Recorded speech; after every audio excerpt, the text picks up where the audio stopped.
not buckling under the pressure. Yeah, and he's been asked some massive questions here at the weekend. The Yamaha M1 just gets that rear tyre hooked up and he can carry lots of corner speed, which is the way he's able to pull those 5 or 6 bike lengths on Alex Rins, which just makes sure that Rins can't get close enough. Rins. If Alex Rins finishes in this race second tonight, Steve, he will be able to go on the day. You're just beaten by the marginally better man at the moment. Fabio Quartararo is in that position.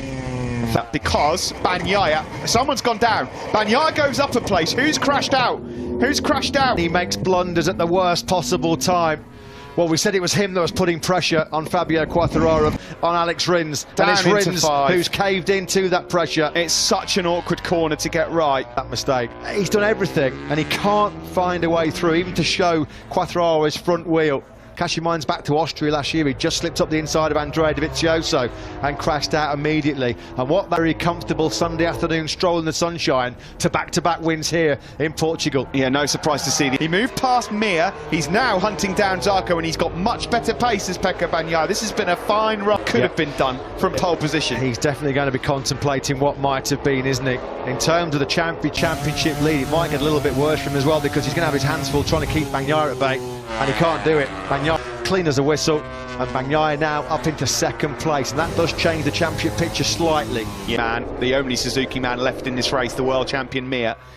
He's in fourth. This is the battle for second then. Mir is now down and out of the race. Rins blows a podium. Zarco blows a podium. He certainly blows the Fabio Quartararo. Championship rivals biting the dust. Quartararo checked out a long touch going into the Spanish Grand Prix in Jerez last year, where what happened? He dominated both races from pole. No, Jorge Martin after his high-speed spill yesterday, and that front went really quickly, didn't it, from underneath Joan Zarco. Never so easy to be distracted.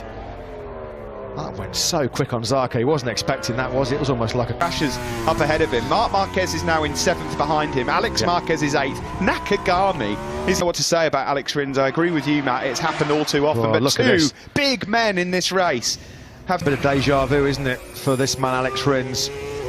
You've got to give it so much credit to Fabio, Shinichi Sahara and Ken Kawachi, leading management down at Suzuki. They cannot believe it, can they? And he's potentially 25 have gone begging here in the Portuguese Grand Prix, and he is absolutely inconsolable. Ashton remounted as well. Survival of the fittest here in Portugal. It's all this but what front row. He may well have been right at the sharp end of this race as well, with the likes of Quartararo and Rins, before Rins has put daylight now between himself and Joan Mir, almost half a second. Mir in turn's got a second then back to from in Qatar. He's closing on Joan Mir. It's not over yet for him. Brad Binder's still doing an outstanding job on the KTM. He's in Qatar. It's got even bigger here this weekend. He's digging himself out of some monumental holes, isn't he, Binder? 5th. The perfect start to the year in Qatar, unfortunately, comes down now from the helicopter view. Was he offline at all? The front end was just moving around a touch. Wasn't quite. Ducati, well, as we mentioned, it's been a very punishing weekend for Pramac here in Portugal. Here, Bastianini again. He does this so often. I say so often. It's only his 3rd Grand Prix, but he comes on. Army. Vinales is 11th. Luca Marini 12th, and then it's Petrucci, Savadori, and Lecco. His pain threshold off the scale. Morbidelli can definitely smell a podium. Yamaha rider, this would be the perfect remedy to a grim start. Italian flag. They perhaps feel like Franco Morbidelli's holding on a podium here as well. Able to wrestle a podium place away from the world champion, Joan Mir. South American roots, of course, through the pack from 11th on the grid now. How much has that cost Pecco Bagnaia rear tyre life right as well? And I would not want to be trying to race the Suzuki and a Yamaha, Steve, through that final sector. You're not going to latch on to the back of Bagnaia over the crest and then line up a move on the brakes down the hill. He's been very unlucky, hasn't he, so from the Grand Prix of Doha. He's found himself in a position on the grid today which I think Mir and Morbidelli behind him. Crossed the line, yeah, Morbidelli's the faster man. Brad Binder.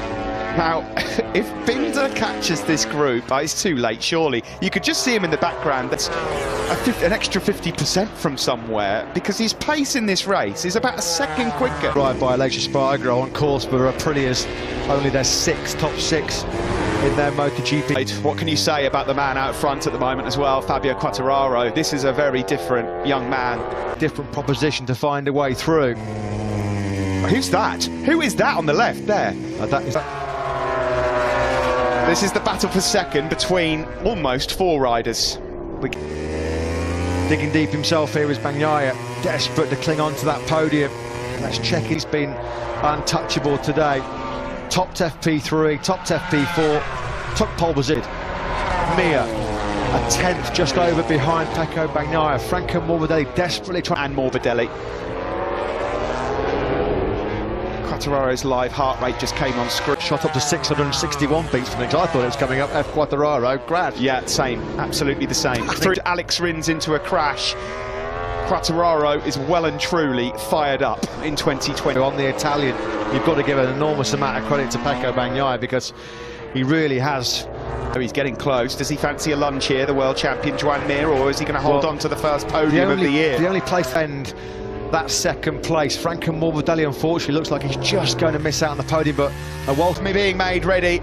Mir is going to try everything, but ultimately it's the power of the Ducati that will elude him. Here, an excellent ride from Morbidelli. Binder as well in 5th. Aleix Espargaro 6th, and the returning Marty ahead of his younger brother Alex, with Bastianini finishing in 9th. And this is a scrap here.